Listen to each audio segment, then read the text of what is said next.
Good afternoon, and welcome to NCIA's Industry Essentials Educational Webinar Series, our premier digital platform featuring a variety of programs to provide you timely, engaging, and essential education when and where you need it most. My name is Brian Gilbert, the Deputy Director of Events here at NCIA, and I'm very excited to welcome you all to another edition of our NCIA Committee Insights series today, being presented by NCIA's Cultivation Committee.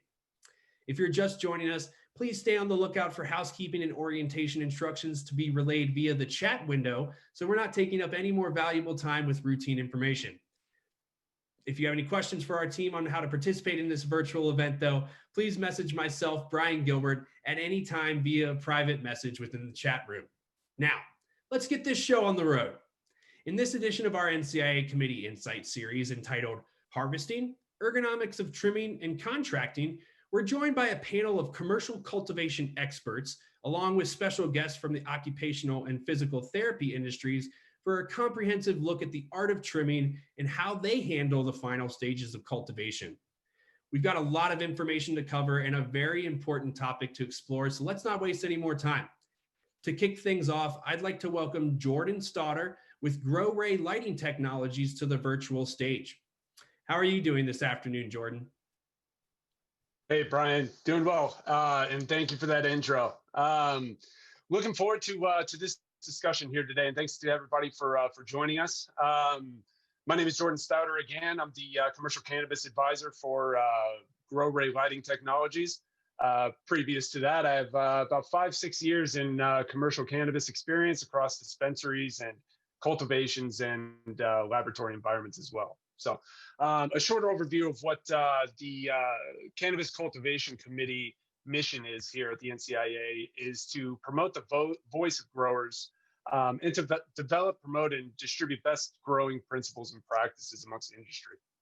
So today here we're talking about harvesting ergonomics of trimming and contracting. And as we all know, harvesting is a laborious process, even with machinery and thoughtful process engineering. The bulk of cannabis harvesting, including cutting down mature plants, hanging in drying rooms, and artful hand trimming that is necessary for top dollar bag appeal, are mostly done by people. For employees and owners, understanding the ergonomics of the harvesting and trimming process, from posture and repetitive motion injuries to selecting appropriately sized scissors, these are all important aspects of people health.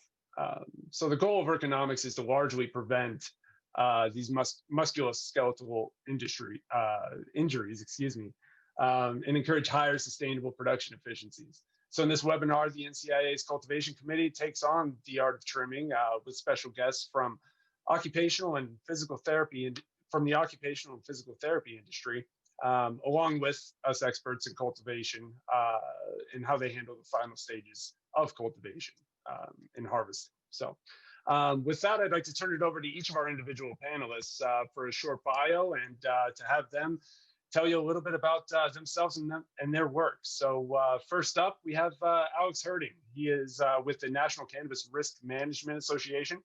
And Alex, if you'd like to take it away with a short bio, that would be fantastic. Hi, thanks, Jordan.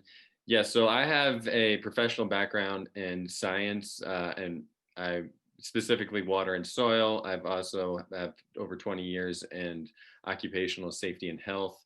I've been working in the cannabis industry for over 10 years, started off as a caregiver, cultivating for patients, and I have designed, built, and operated multiple cultivation facilities, and have moved on to helping the industry in different ways, including with occupational safety and health and risk management, and currently the Chief Risk Management Officer for the National Cannabis Risk Management Association.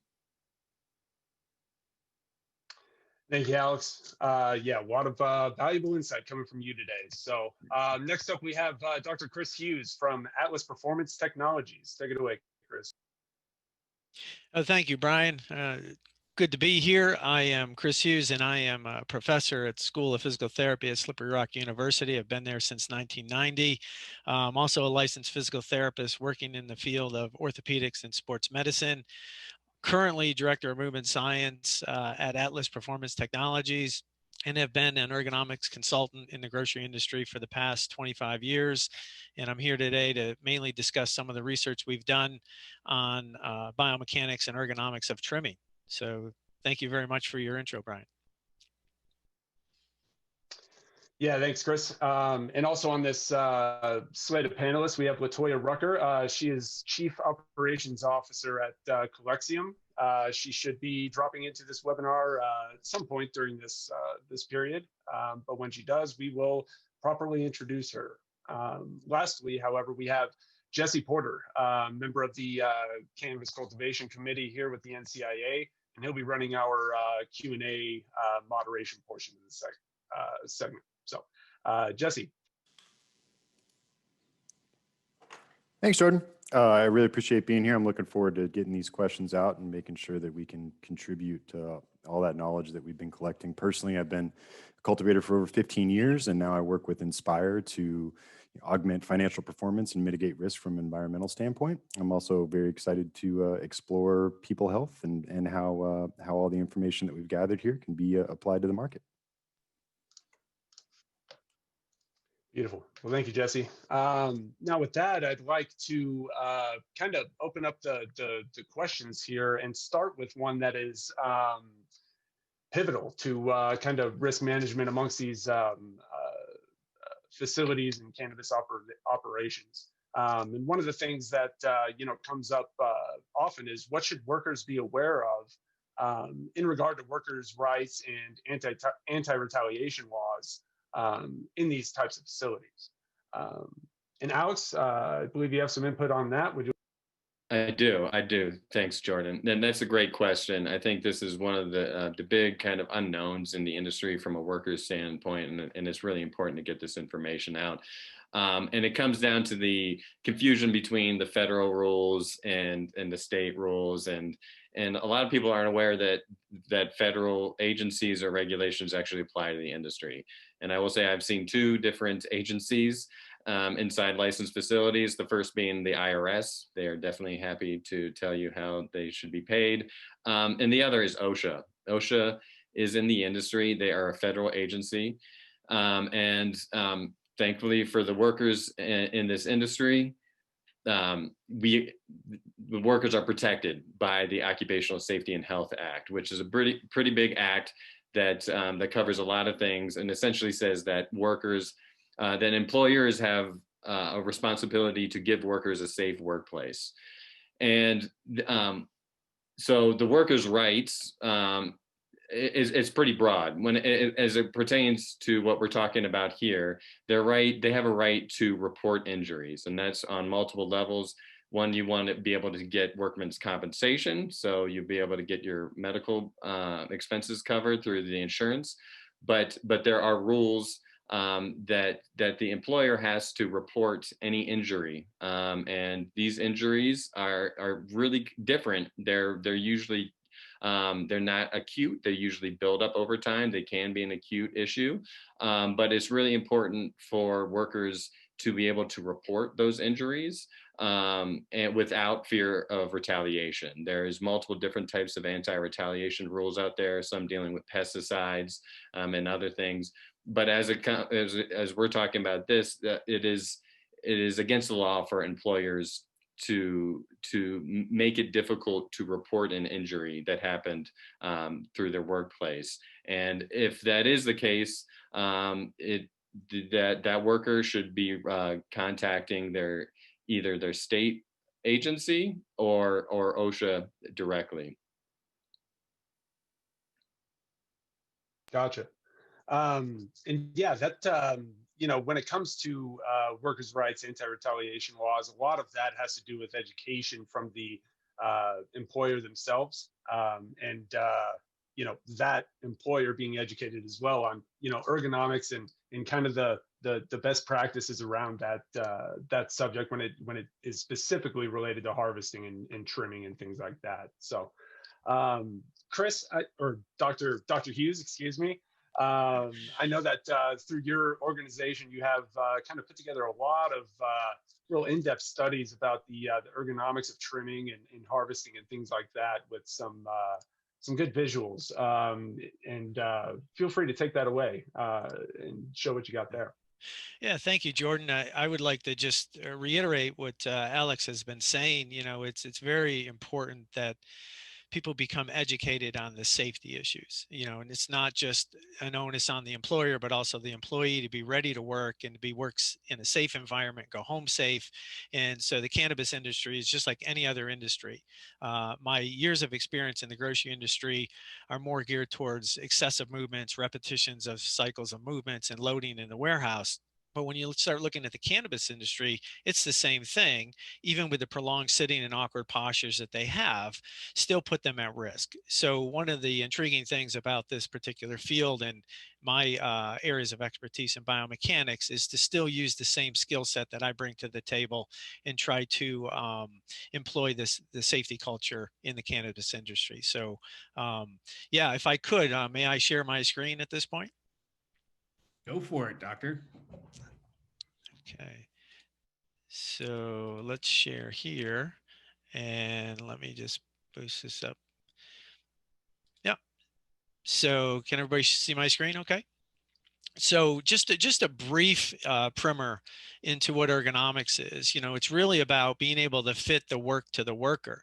And it's very important because from an efficiency standpoint, we have high cycles of loading in the trimming position here. And you can see right here, the amount of prolonged postures that it takes to trim and the number of trimming buds that you have to go through an 8-hour day can be very strenuous. Okay, so in ergonomics, we try to mitigate the risk by having more efficiency of movement, create a mechanical advantage for the worker in terms of any administrative controls such as ergonomic changes in table height, sitting postures, and so forth. Try to minimize fatigue by making workers aware of postural performance and the impact of proper posture on reducing fatigue. Then certainly equipment. Everything from not only the table, the chair, but also the type of trimmers you use, and even gloves. You know, all has a factor, and even lighting, all contribute to the overall energy expenditure of the task. So it's all about readiness as well. People have to be ready to assume the job role, and that might mean doing a 5-minute warm-up or stretch program, or periodic stretch breaks throughout the workday. So it's very important to understand the risks that are involved and how we mitigate those risks. And it's all about balancing load to tolerance to prevent that injury. So we deal with force, frequency, and postures in the ergonomic realm. We look at signs and symptoms as being precursors to microtrauma, whether it be soreness, tingling and numbness, swelling, stiffness, loss of grip strength, or fatigue. These are all things that can happen over a prolonged period of work activities, and we want to mitigate those if we can.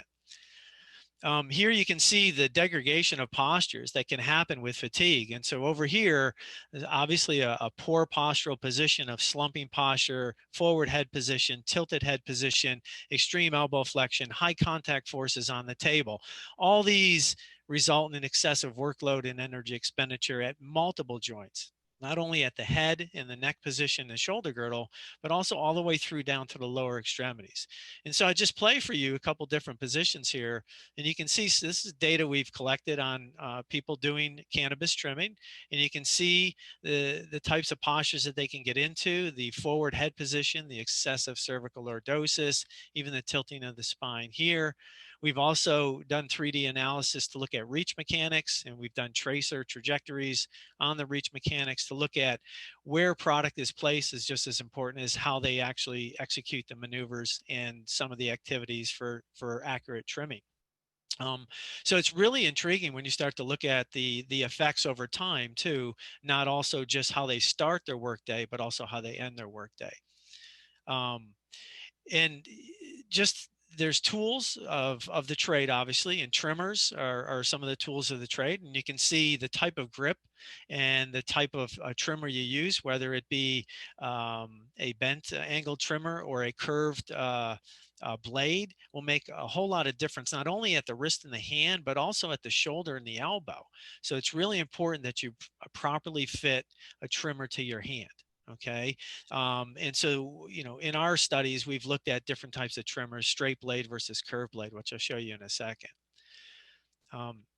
And now, just to give you the impact of what poor posture will do, you can see proper posture on the left here and poor posture on the right. And what we've done is we've looked at the muscle activity of the shoulder blade muscles, the scapular muscles over here on the left with proper posture. And look what happens with poor posture. And as I play the video, you'll see the deterioration of this posture.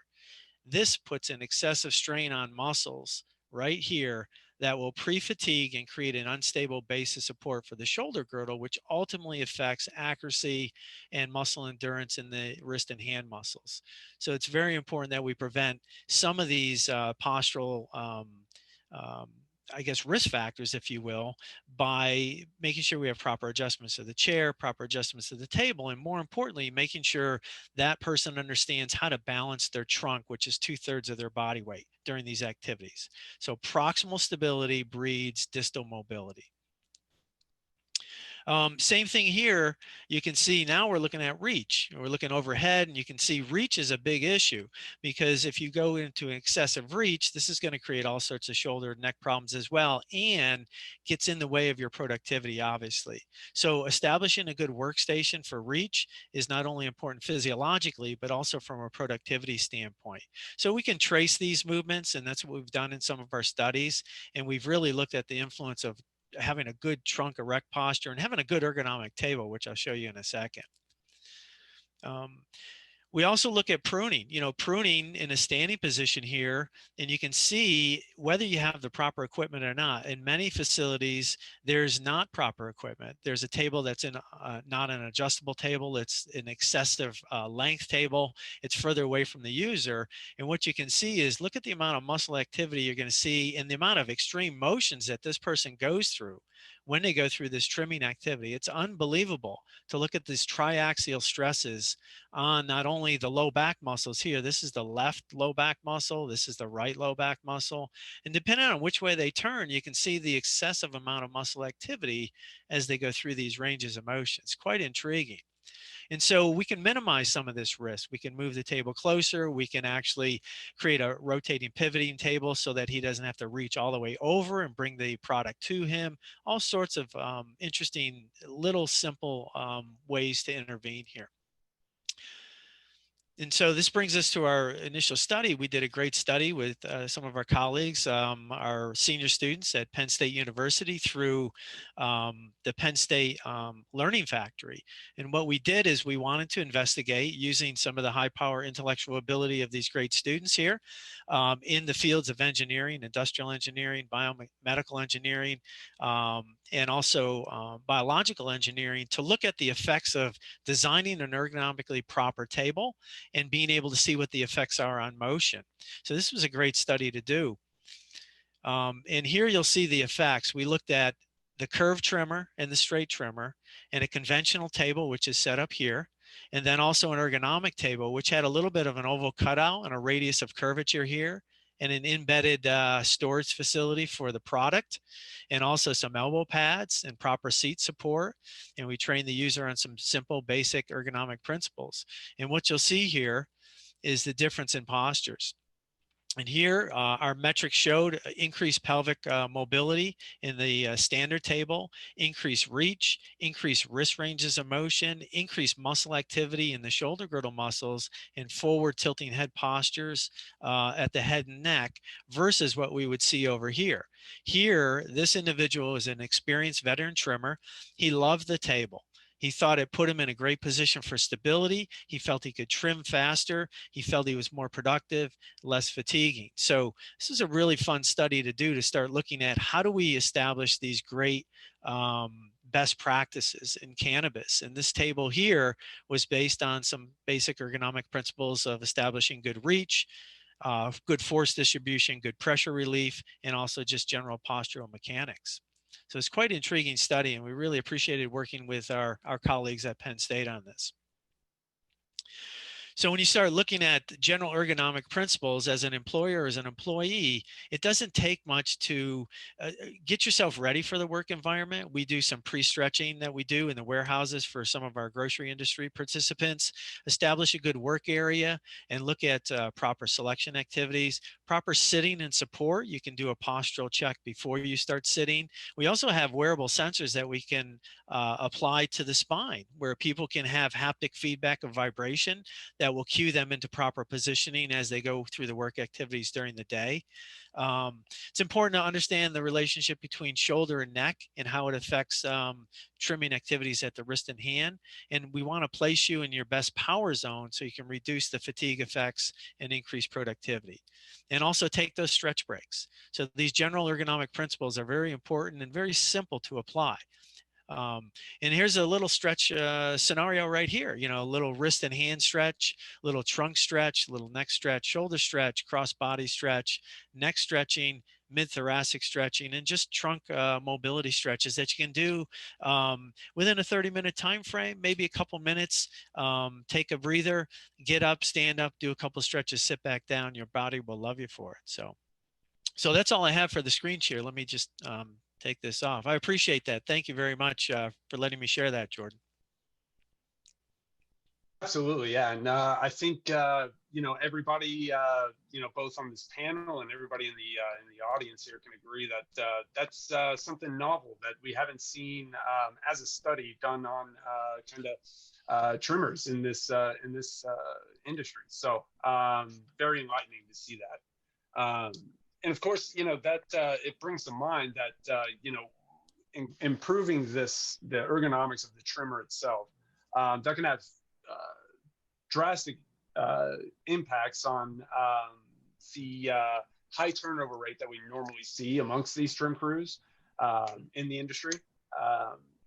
And along that topic, kind of improving the ergonomics, having better understanding both on the employee and employer level. Dr. Chris and Alex, how do you guys see that improved ergonomics can lead to kind of a decreased rate of turnover amongst those crews? Yeah, I can start on that. You know, I've operated multiple operations, multiple harvesting crews, and you know, turnover is serious. It's, you know, this is a real burnout job. It's really hard on your body. And you know, if you do this, I don't know how anybody can do it for 40 hours a week. I know this is, you know, it's moved from like a seasonal job that was really done in October and November into a year, you know, long potential occupation. And so you get a lot of people who burn out real quick. And I think one of the really important things about ergonomics is that it coincides with productivity.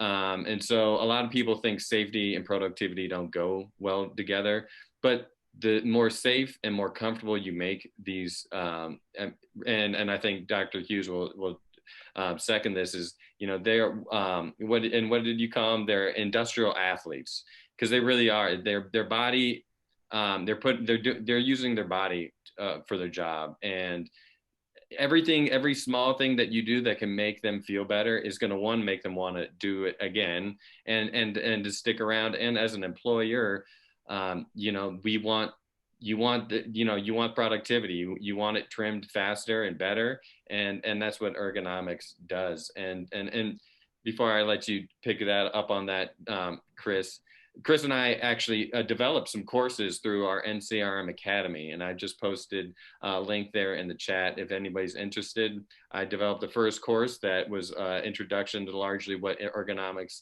is and the rules around it legally. And then Dr. Hughes developed 3 other courses that are great: Lift Like a Pro, Prune Like a Pro, and Trim Like a Pro. It's all great information if anybody wants to learn more about that. Yeah. No, that's great. I would second everything you said, Alex. I think the culprit here is fatigue. you know, the amount of repetitions. We've got smaller muscles that have to do these fine motor tasks at the wrist and hand. We know sitting places a lot of stress on the spine, even versus in comparison to standing. These activities are very challenging, not just for the time, but when you start thinking about the concentrated effort. And once you have fatigue, you lose concentration. Once you lose concentration, you make mistakes. Once you make mistakes, your productivity goes down. So, you know, it's hand in hand. And, you know, whether it's lifting large items in a warehouse, you know, I got guys lifting between 20 and 60, 70 pounds, and females as well. And one of the things is control what you can control. Be ready for the job. It's not always going to be an ideal lifting task that you're going to be encountering in a warehouse. It's the same thing in the sitting postures. Know what you can do to arm yourself and protect your health. And a lot of times it's something simple as getting enough rest, getting proper nutrition, doing stretches throughout the day. Also, check your posture yourself. You can easily create small tools that you can bring to the table, just like you saw our subject, Matthew. You know, he was very intrigued by the elbow pads that we had on the table. He thought that was one of the best things for him to reduce pressure and create a tripod of stability. So there are many things that can be inexpensive, and also that the worker can do on their own, and also that the employer can advocate as well. And it could be a simple poster, which we're going to be creating now to distribute, that shows readiness activities over the next few minutes that you can do on a break or periodically as you start getting fatigued, to replenish, refresh, and go back to work. And it makes a huge difference whether you're in the grocery industry or whether you're in the cannabis industry. So I would second, it doesn't have to be complicated. It just has to be a culture of safety, and that's up to the employer and the employee. So we're happy to help any way we can with our education. Alex and I, we're always available to lend a hand on that. So. Yeah, no, that's great, gentlemen, and definitely information that I think everybody in this industry, in the cultivation industry, can benefit from. So, you know, and one thing that you touched on here, which is very important, I believe, is the fatigue aspect of things. Now, if you were to say, and I'll pose this to both you, Chris, and Alex, what would be the quick big hitter best practices for trimming by hand in addition to fatigue? Is it to institute some of those elbow pads, or have a certain orientation of your untrimmed nug here to minimize your reach, or things like that? What would you say? Alex, you want to go first, or you want me to? Yeah, no, I can take this. I think you can expand off of some of what I'm saying. I think yeah, that's a great question, Jordan. And I think, yeah, have standards in place, have the employees know, one, what's expected of them, and two, how it's done. I mean, I think there's a lot of individual responsibility, like Dr. Hughes is saying, with the individual, good sleep, good rest. But there's a lot of responsibility on the employer. So what do we expect? Is there a weight that we expect that you're producing every day? What's the quality of the product? What's the product supposed to look like? And then, you know, and I think what Chris can really expand on is, you know, developing the workplace around the individual. You want chairs that are adjustable. You want to be able to make sure that the table and everything is fitting that employee, and, you know, take the time to do an ergonomic review and develop an ergonomic process for all of your tasks, specifically trimming and harvesting and pruning. Those are the ones that just have a lot of repetition and require a lot of communication between the employer and the employee, and the employee they're the ones who are going to tell you how to really enhance and continuously improve what you're doing. And so really having that trust between the employee and employer, so they can open up and bring those issues to the employer, and how to better their situation. Yeah, totally agree, Alex. It's called participatory ergonomics. Everybody's got a stake in the business of safety. And to keep that open communication, you'll be surprised that the answers don't always have to come top down from an employer. A lot of times the employee has the better suggestions, but the employer doesn't know what they are. And so they don't even address it. It's not necessarily out of neglect or an expense issue. Sometimes it's, I didn't know. I need to know. And so, communication is really a key factor in ergonomics. And I think Alex put that forth. It's a culture of safety. It's very important. And really, safety is just about caring. It's about caring about when that worker comes into the facility. It's about the worker caring and respecting the facility of the employment. It's also about making sure what factors can I set myself up for success for, whether it's, putting a small lumbar roll behind my low back with a chair that's provided, whether it's having good foot support on the ground, maybe using a small footstool if my feet don't touch properly. Maybe it's making sure I have that adjustable chair set up so that my elbows are at 90 degrees. And also watching your colleagues. When you see your colleagues who are right next to you in a work environment start to fatigue a little bit, let them know their posture is deforming a little bit.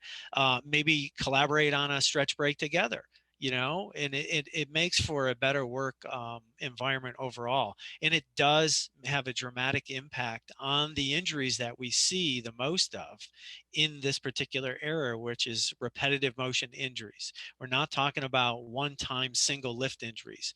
Most of what I deal with during the day is micro traumas. Those are the risk factors you don't even know are risk factors until they become major disabilities. And we're trying to prevent that. And so, it's very important to just understand that little things mean a lot. And in the course of a day, they can be cumulative in a good way. Okay. Almost like a eustress instead of a distress. And that's very important for these workers. And so I would reiterate the culture is about communication and caring, and the rest takes care of itself. So good question, Jordan. Right. Yeah, no, those are all good points. And I think my biggest takeaway from that is having the trimmers and the employers kind of doing that ergonomic review of the trimming and harvesting environment, right, to better understand that stuff from the get-go.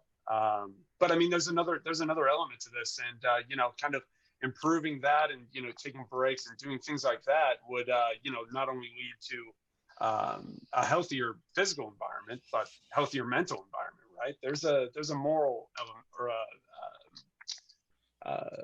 there's a, what is the word I'm looking for here? Like morale element to the whole trim crew thing, Yes. right? So that would definitely factor in as well, in my mind. So Absolutely, yeah, it's huge, and that's really what the benefit of a safety culture in general, a good safety program and a good safety culture. That's, I mean, first and foremost, you're keeping your workers safe, and then you're minimizing, costs and expense associated with that. But really, it's about creating a place where you enjoy coming to work, where you feel, and it's trust. It really comes down to trust. And if the employee can trust the employer, you're just going to have better employees. And that's right. Yeah, and that echoes Chris's point about just being caring, right? So yeah, no, great discussion on that, guys. From here, I would like to kind of open up the QA segment of the webinar here, and kind of go through some questions that the audience has. And with that, I'll kick it over to Brian to kind of brief everybody on the kind of structure of how that would look. And then Jesse Porter from our Cannabis Cultivation Committee will be moderating that portion of the segment. So you guys take it away. Yeah, fantastic. Thank you so much, Jordan. So yeah, like I posted in the chat window at the beginning of the session, we'd love for this to be as engaging of a conversation as possible. So we're super excited to be joined by Jesse to help moderate the Q&A portion of the event. I see some questions starting to flood in now. Awesome. Got a great question from Noni. So thank you for contributing that. So yeah, over the next 10, 20 seconds, we would love as much contributions to the Q&A board as possible. Even if you don't have a question to contribute yourself, head on over to the Q&A board. If there's any questions that you think are going to help drive the conversation where you want to see it go, give it an upvote, and that'll give a signal to Jesse that that is of particular interest.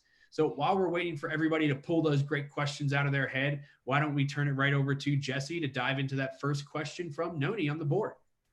Yeah, awesome, guys. I mean, I really appreciate this. I think this is a great forum. The things you presented so far are just making you a wonderful resource for people looking to better understand what's happening to them. I think this is still a nascent industry, and a lot of people have questions. They don't even know which questions to ask yet. How do we set up a station? How do I be most productive? So thank you for being that. And one of the questions we had here was basically trying to get at spring-loaded scissors. And Noni said, do spring-loaded scissors help combat muscle fatigue versus scissors without springs?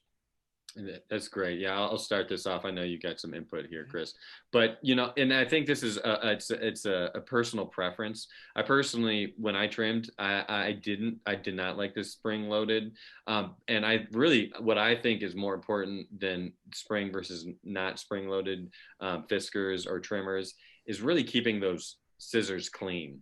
Because you get that scissor hash in there, and that's where a lot of that excess force can come. Because and Chris mentioned this briefly, but one of the major factors is force.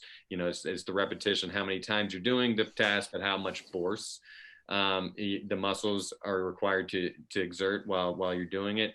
And what I found is keeping clean scissors is more important than the spring loaded or not. Personally, I like the little free, so I can trim faster. I feel like I can trim faster, and I feel like I'm kind of working against that spring loaded scissors when I actually use them. But I do know that, the curve versus straight, I do believe there is an advantage, an ergonomic advantage to the curved trimmer versus the straight. And when we actually touched on this in the Penn State capstone course that we were a part of. Do you want to touch on that a little bit? Yeah. Not only was there a change in elbow, wrist, and hand motion, but there was also a comfort level by the user. So it's like if you ever buy a pair of running shoes, you can have all the features of a great running shoe, but if it's not comfortable, it's not for you.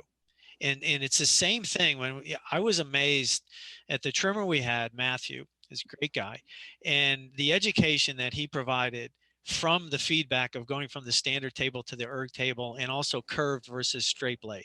He was very adamant that the curved blade made a whole lot of difference. And we saw that in some of the rotation of his shoulder, and also more importantly, just his comfort level. And he was more precise. Okay. So obviously that plays into the mental aspect as well as the comfort aspect. So I would back that up completely. It's not always something that has to be numerically quantifiable. Sometimes it feels good. And that pays big dividends in a lot of areas when you're starting to look at ergonomics. You could have everything just right from a textbook standpoint, but you get that one user that says, it's not fitting me well. And we saw that even with the types of chairs we tried them in. We saw that with the ergonomic table versus the standard table. He just gave us so much feedback. We never even thought that the elbow pads would be the biggest difference. And more importantly, getting back to the spring loaded versus unspring loaded, it's really the fit. I don't know if you remember the slide I showed you with the trimmer in the hand.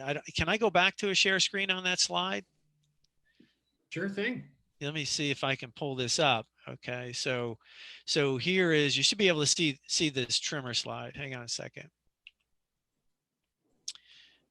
Coming up. That trimmer, it's really about positioning.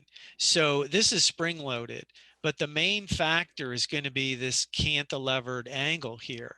This could be a great spring loaded trimmer, but if you're not using it properly, or if this handle is too short, it puts a lot of palmar artery pressure right here in the crease. That's the worst part about it. So it's not even whether you can get the force, it's whether there's a high amount of pressure. So you want it to fit your hand. right? You want that stem to come down a little further. You want that wrist to be in a neutral position. And if you're in the right position, you'll avoid this type of compensation. This internal rotation at the shoulder, this large abduction or outward movement of the shoulder, which stresses the shoulder as well as the wrist and the hand. So they've torqued their arm to bend the product as opposed to having the tool bend and meet the user, right? That's poor ergonomics, right? We want it the other way around. We want to make sure that this tool fits them so they don't have to go through these gyrations. And so we gave some general recommendations for precision grip here. That open grip span, which would be here, would be about 3 inches. And then when you close it down, it should be no less than an inch. Okay, that's just for fine precision work. So I think this gets back to our trimmer issue or our trimmer topic. And our subject that we did our study on, he was also one that necessarily didn't like the spring loaded, but he also liked the curved blade. So I think there's a personal preference, but there are some general guidelines with trimmers where you have to use them and you have to know what to look for on the features. And I would say one of the features to look for is a nice stem here and making sure you're amenable to either a straight blade or a curved blade. And that depends on your technique on how you trim. So thank Good you. comment. I just wanted to share that. Thank you. I'll stop sharing now. No, that's great. I think on top of that, like, do you feel that there's a factor of the sharpness of the scissors? Should they be sharpened regularly, or should we be dipping? Should we have 8 sets? I'd love to hear your impression on how that is from a workflow and user friendly perspective. Alex, that's your Yeah, turn. no, yes. The answer is yes. Sharp scissors are really important. Again, that will increase the force. Those dull scissors are really just going to add that micro trauma that he was talking about. So sharp scissors, what I like, and this adds a little additional fire hazard, but I like a little bit of rubbing alcohol. You dip it in there and you're able to wipe those scissors clean. And then I like a little bit of additional oil. It can be a cheap cooking oil. Dip it in there and another little wipe, and then you've lubed up the scissors. And it's actually that's how I like my scissors. And it depends really on how much you clean, on how dry the product is. If you're wet trimming, you're gonna get that scissor hash frequently. And it could probably be every 5 or so minutes that you need to clean. The drier the product, the less scissor hash that you get, the less cleaning you need. But even on those dry products, I'm cleaning at least 2 to 3 times an hour. Just a quick dip and wipe, and that should be all the maintenance you need while you're trimming. You answered a couple of questions that we had come in there on that. Sorry, I didn't mean to cut you off there, Dr. Hughes. No, that's and I would say on the muscles that control the wrist and the hand, whether they're ones inside the palm, those intrinsic muscles that create the squeeze, or whether they're the external muscles that originate at the elbow that control the wrist, there's an enormous amount of extra work that goes into overcoming that frictional force by having dirty trimmers. And so to not make friction your enemy here, cleaning that blade is huge, because when you think about how many squeezes they go through, and I was amazed at how many times you can go through in a minute cycle of trimming. It's enormously stressful enough just to go through those repetitions, but when you add that extra frictional force, it can really make a big difference. So I think Alex is right on with that. So that's great.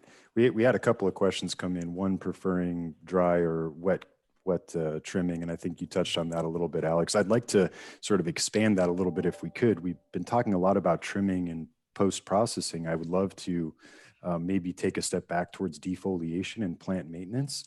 We had some questions come in from some outdoor growers this year, talking about plant height. Is it preferred 26 inches or 36 inches? Is there a table set up? How should we approach defoliation, which I think is a lot of other cool skeletal displays that you could get into there? I'd love to hear your thoughts on that from maybe a larger plant and outdoor management perspective. Some of the questions have been asked.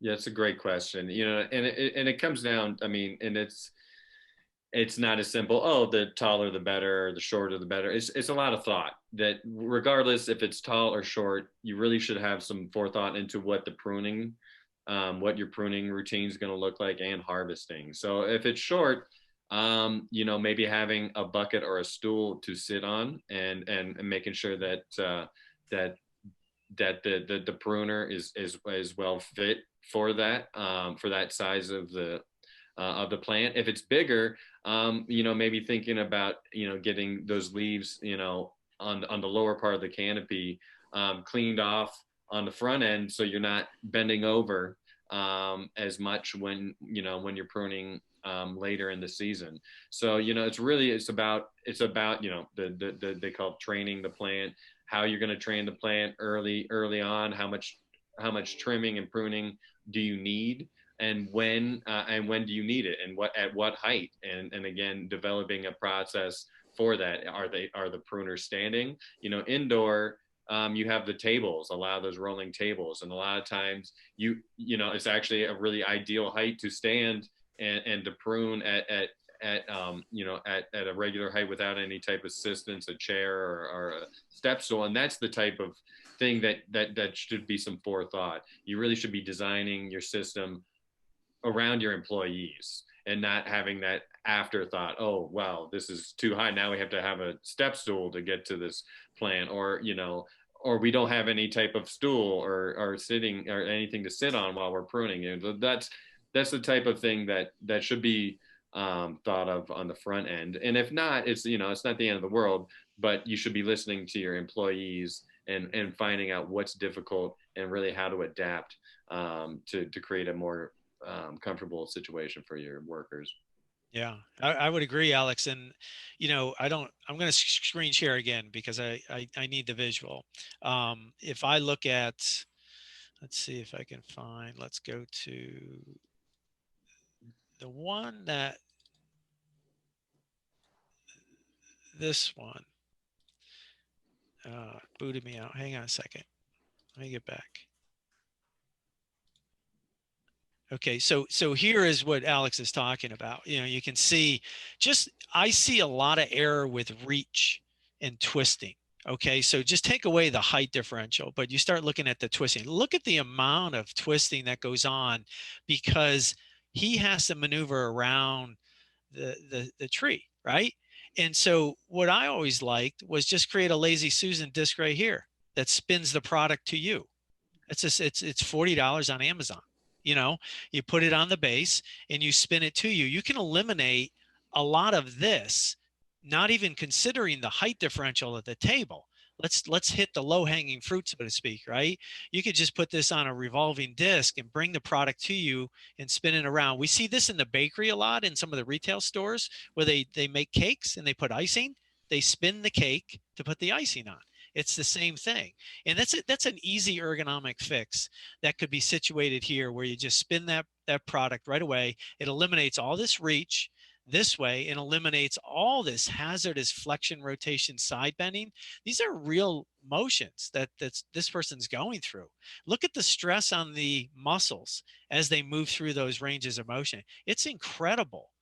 Watch what happens. There's a point also where you can bend so much right there. You see this bend? There's no muscle activity. You know what that means?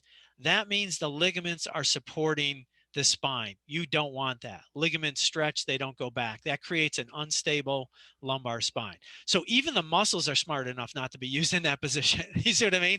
That's a hazardous position. So when we're working with other employees, I'm not worried about overstressing the muscle here. I'm worried about spinal instability created by overload on the ligaments to where we have what's called this flexion relaxation phenomena of these muscles where they check out because they're not in an advantageous position to support the spine.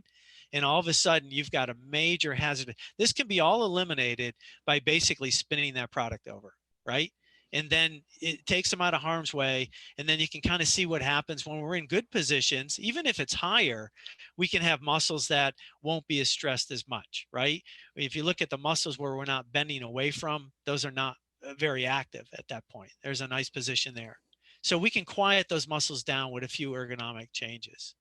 Thank you. I just wanted to share that. Oh, that's great. That's really very insightful.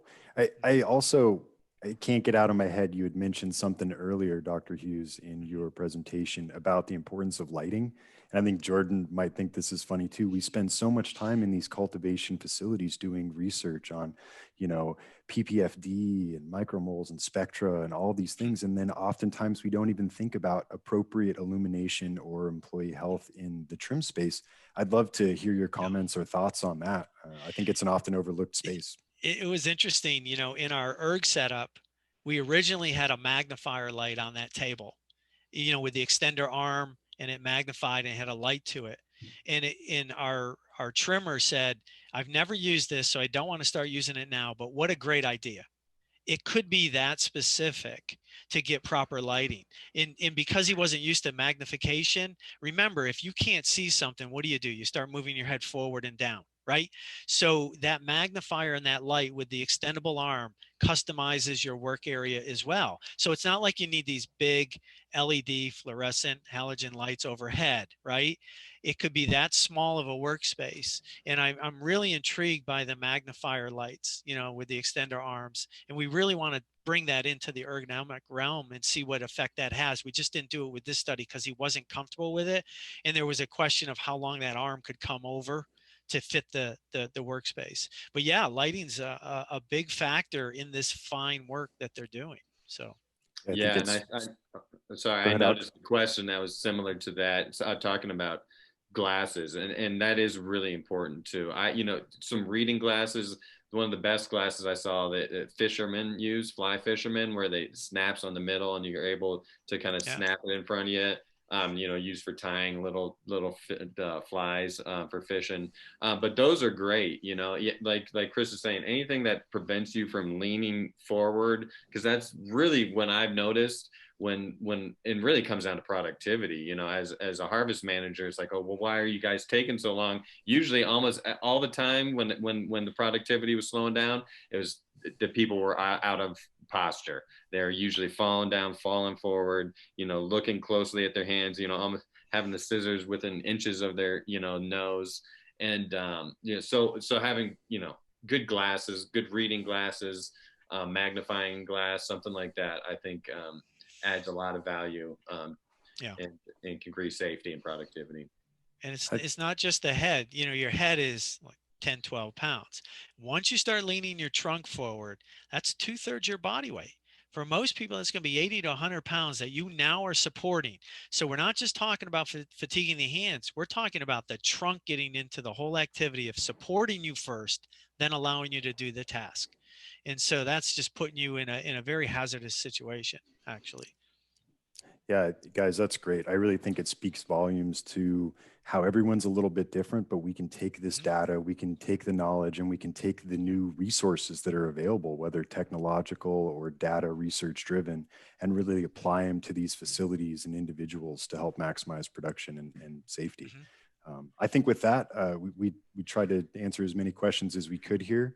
And I really appreciate your guys' candor and insight. It's fantastic. Sure. I'd love to kick it back to Jordan here and have him take us home. Yeah, sure. And I echo that, Jesse. Thanks, guys, for all of that insight. I think there's several key takeaways from today that our attendees should kind of keep in the back of their heads as they leave this session. I mean, from a audience perspective, if I can put myself there, the lazy Susan comment from Chris, that's pretty brilliant. And one thing that's just stuck in my head as well is kind of fitting the work to the worker as well. So that makes a lot of sense. So Chris, Alex, if you guys got any kind of parting thoughts for our audience here, feel free, take it away.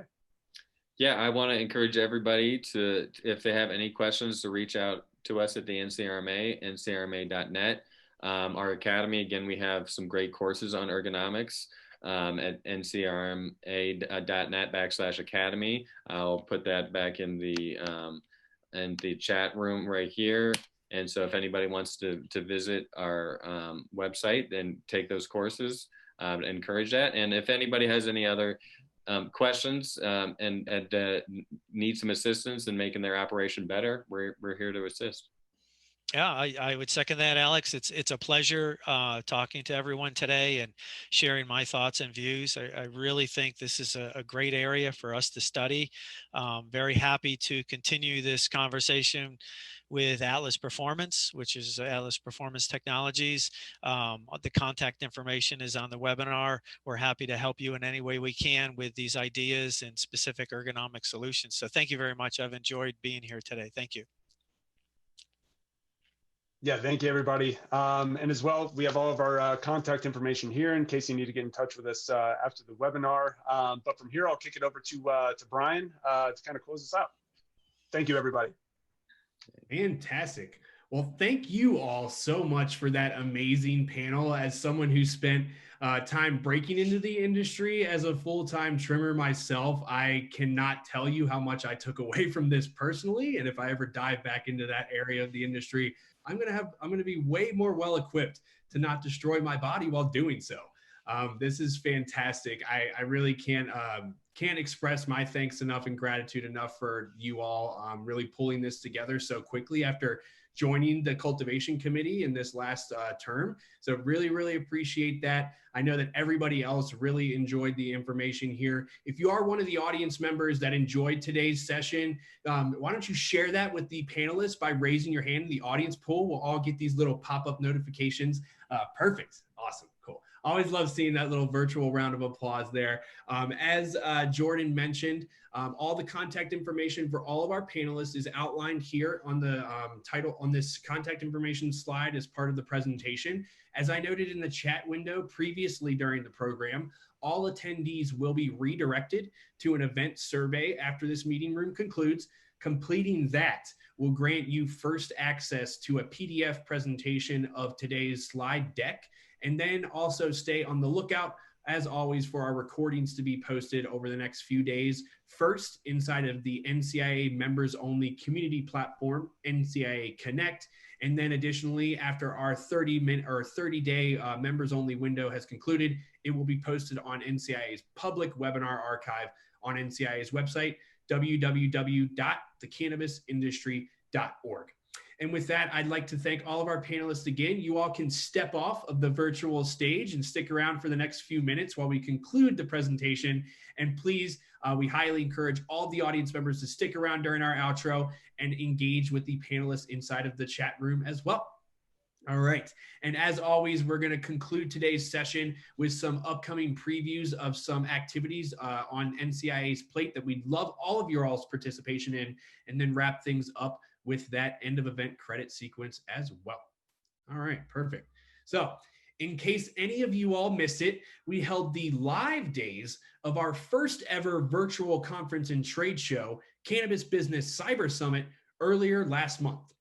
Don't let FOMO set in, as the entire event, though, is now on demand until December 10th, and participation is complimentary for all current NCIA member businesses. Not ready to take the plunge to membership? Well, secure a non-member pass for only $49. Then while you're exploring the 150 plus hours of educational content, you will learn firsthand why you need to join the largest, most effective, and longest running trade association representing the cannabis industry today.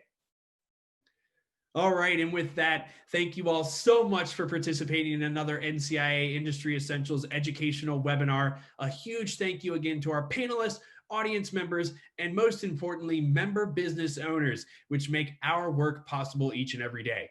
Please complete the attendee survey after leaving the meeting room to gain immediate access to our presentation file. And again, do note that all NCIA members receive exclusive 30-day access to a formatted video recording first posted in our members-only community platform, NCIA Connect.